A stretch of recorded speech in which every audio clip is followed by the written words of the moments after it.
Сұрапыл соғыстың біткеніне де 75 жыл шамасы болса да, хабарсыз кеткен, ерлікпен шайқасып қаза тауып, ұмыт болған есімдер қаншама.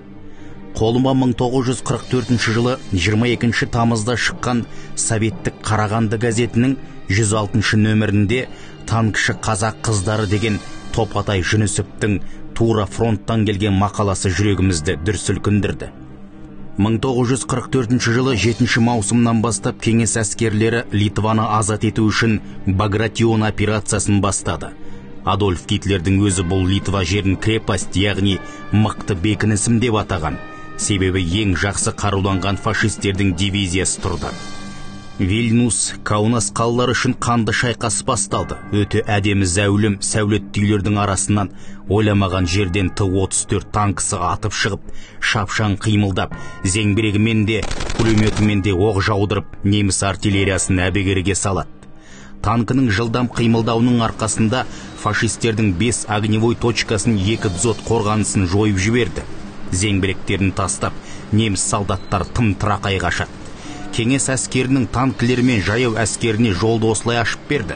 Осы 7 күн аралығында қаланы толығымен азат етті. Осындай батыл қимыл жасаған, соғыс маневрін жақсы білетін тамандылығы мен қажырлығы үшін сол Т-34 танк экипажымен танысуға барған бетім еді. Танк люгі ашылып, ішінен орта бойлы, көзі күлімдеген омырауында Затвагу медалі жарқырап, экипаж командирі кіші сержант шеніндегі Жамал Байтасов еді. Артынан механик жүргізуші Күлжамиля Талқанбаева, оқпен дәнекерлеуші Күлкен Тоқбергенова және мерген атқыш связист Жәмиля Бейсенбаева еді.